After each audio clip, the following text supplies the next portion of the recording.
بسم اللہ الرحمن الرحیم۔ صحیفہ سجادیہ سے امام زین العابدین علیہ السلام کی خداوند عالم کی حمد و ستائش کے سلسلے میں دعا۔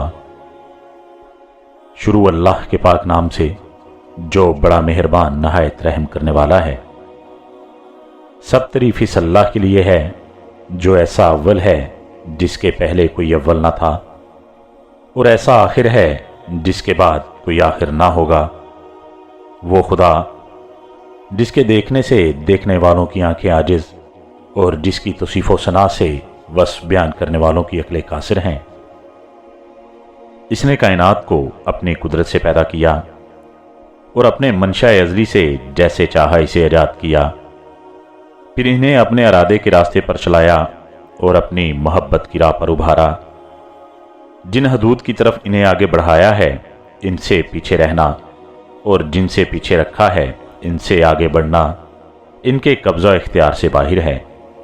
اسی نے ہر ذی روح کے لیے اپنے پیدا کردہ رزق سے معین معلوم روزی مقرر کر دی ہے۔ جسے زیادہ دیا ہے اسے کوئی گھٹانے والا گھٹا نہیں سکتا، اور جسے کم دیا ہے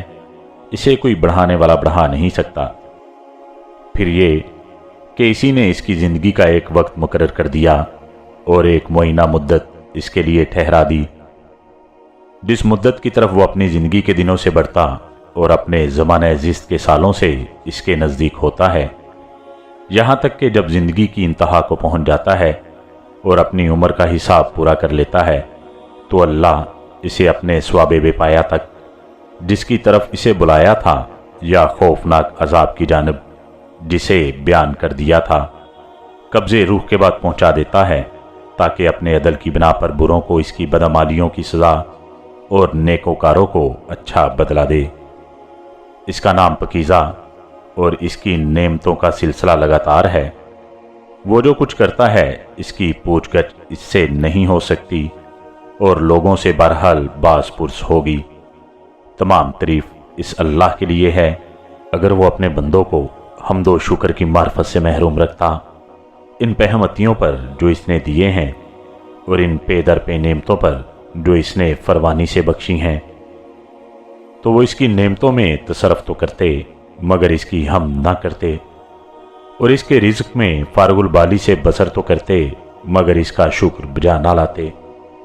اور ایسے ہوتے تو انسانیت کی حدوں سے نکل کر چپایوں کی حد میں آ جاتے،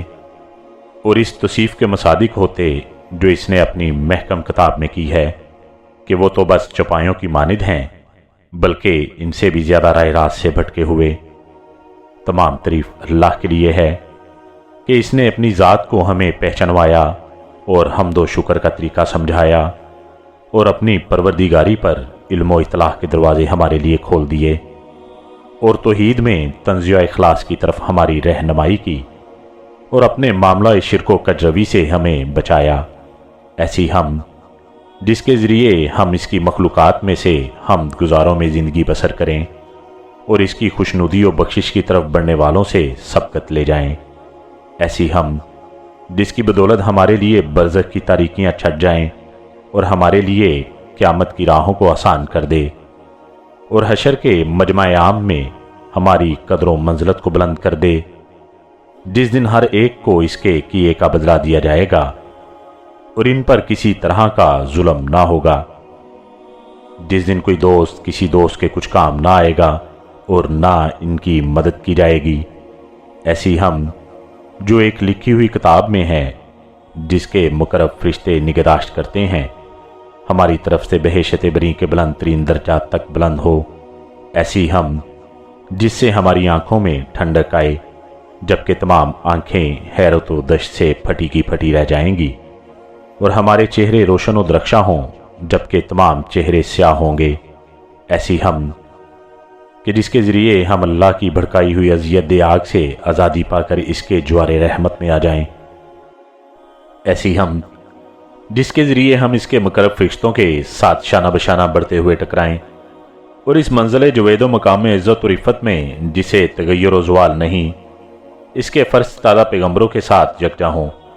تمام تعریف اس اللہ کے لیے ہیں جس نے خلقت کی تمام راہیں ہمارے لیے منتخب کیں اور پاک و پاکیزہ رزق کا سلسلہ ہمارے لیے جاری کیا، اور ہمیں غلبہ اور تسلط دے کر تمام مخلوقات پر برتری عطا کی۔ چنانچہ تمام کائنات اس کی قدرت سے ہمارے زیر فرمان اور اس کی قوت اور سربلندی کی بدولت ہماری اطاعت پر آمادہ ہے۔ تمام تعریف اللہ کے لیے ہے جس نے اپنے سوا طلب و حاجت کا ہر دروازہ ہمارے لیے بند کر دیا، تو ہم اس حاجت اور احتیاج کے ہوتے ہوئے کیسے اس کی ہم سے عہدہ بری ہو سکتے ہیں، اور کب اس کا شکر ادا کر سکتے ہیں؟ نہیں، کسی وقت بھی اس کا شکر ادا نہیں ہو سکتا۔ تمام تعریفیں اس اللہ کے لیے ہیں جس نے ہمارے جسموں میں پھیلنے والے اعصاب اور سمٹنے والے اعضاء ترتیب دیے، اور زندگی کی آسائشوں سے بہرہ مند کیا، اور کار و کسب کے اعضاء ہمارے اندر ودیت فرمائے، اور پاک و پکیزہ روزی سے ہماری پرورش کی، اور اپنے فضل و کرم کے ذریعے ہمیں بے نیاز کر دیا، اور اپنے لطف و احسان سے ہمیں نعمتوں کا سرمایہ بخشا۔ پھر اس نے اپنے امر کی پیروی کا حکم دیا تاکہ فرمانبرداری میں ہم کو آزمائے، اور نواہی کے ارتکاب سے منع کیا تاکہ ہمارے شکر کو جانچے،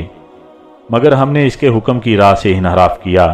اور نواہی کے مرکب پر سوار ہو لیے۔ پھر بھی اس نے عذاب میں جلدی نہیں کی اور سزا دینے میں تجیل سے کام نہیں لیا، بلکہ اپنے کرم و رحمت سے ہمارے ساتھ نرمی کا برتاؤ کیا، اور حلم و رافت سے ہمارے باز آ جانے کا منتظر رہا۔ تمام تعریف اس اللہ کے لیے ہے جس نے ہمیں توبہ کی راہ بتائی کہ جسے ہم نے صرف اس کے فضل و کرم کی بدولت حاصل کیا ہے، تو اگر ہم اس کی بخششوں میں سے اس توبہ کے سوا اور کوئی نعمت شمار میں نہ لائیں، تو یہی توبہ ہمارے حق میں اس کا عمدہ انعام، بڑا احسان اور عظیم فضل ہے۔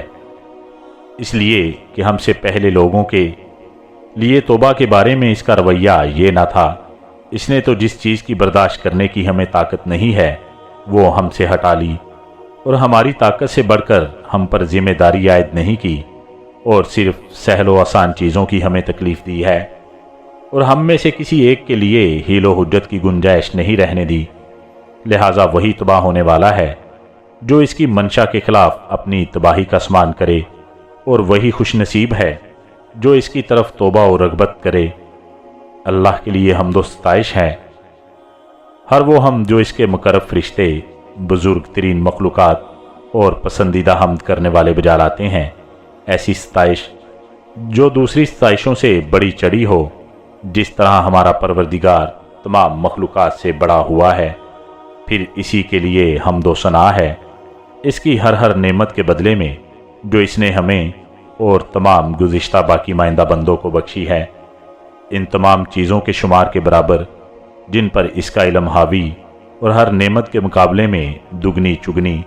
جو قیامت کے دن تک دائمی و ابدی ہو۔ ایسی ہم جس کا کوئی آخری کنارہ اور جس کی گنتی کا کوئی شمار نہ ہو، جس کی حد و نہایت دسترس سے باہر اور جس کی مدت غیر ختم شدہ ہو۔ ایسی ہم جو اس کی عطات و بخشش کا وسیلہ، اس کی رضامندی کا سبب، اس کی مغفرت کا ذریعہ، جنت کا راستہ، اس کے عذاب سے پناہ، اس کے غضب سے ایمان، اس کی اطاعت میں معین، اس کی معصیت سے مائنے، اور اس کے حقوق و واجبات کی ادائیگی میں مددگار ہو۔ ایسی ہم جس کے ذریعے اس کے خوش نصیب دوستوں میں شامل ہو کر خوش نصیب قرار پائیں، اور شہیدوں کے زمرے میں شمار ہوں جو اس کے دشمنوں کی تلواروں سے شہید ہوئے۔ بے شک وہی مالک و مختار اور قابل ستائش ہے۔